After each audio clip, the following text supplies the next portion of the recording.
13 বছৰ বয়সৰ বৈভৱ সূৰ্যবংশীয়ে আণ্ডাৰ-19 এছিয়া কাপত ভাৰতক জয়ী কৰোৱায়। যেতিয়াই ৰাজস্থান ৰয়েলছে IPL মেগা অকশ্যনত বৈভৱ সূৰ্যবংশীক ক্ৰয় কৰিছিল, তেতিয়াৰ পৰাই বৈভৱ সূৰ্যবংশীৰ নামটো চৰ্চাত আছিল। বয়সক লৈ কিছু বিতৰ্ক হৈছিল।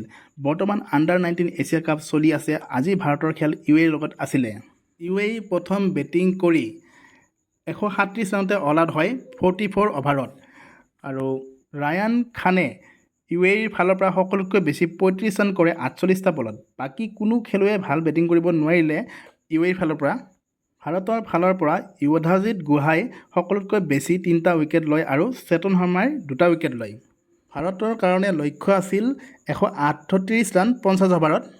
ভাৰতৰ বৈভৱ সূৰ্যবংশীৰ আগৰ খেলত ইমান ৰান অহা নাছিল, ৰান কৰিব পৰা নাছিল। কিন্তু আজিৰ খেলখনত বৈভৱ সূৰ্যবংশীয়ে 46টা বলত 76 ৰান কৰি 9টাত হৈ থাকে। এই ইনিংছটোত তেওঁ 3টা 4 আৰু 6টা 6 কোবায়। ষ্ট্ৰাইক ৰেট আছিলে 165।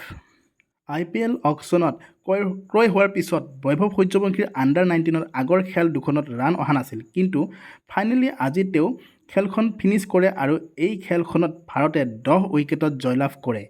এই ইনিংছটোত তেওঁৰ 6টা 6 আছিল আৰু শেষত ধোনীৰ দৰেই তেওঁ 6 কোবাই খেলখন জিকায়। তেওঁৰ লগতে আনজন অপেনাৰ আয়ুষ মাহতাৰেও খুব সুন্দৰ খেল খেলে আৰু 51 বলত 67 ৰান কৰে। এতিয়ালৈ এছিয়া কাপত ভাৰতে খুব সুন্দৰ প্ৰদৰ্শন কৰিছে।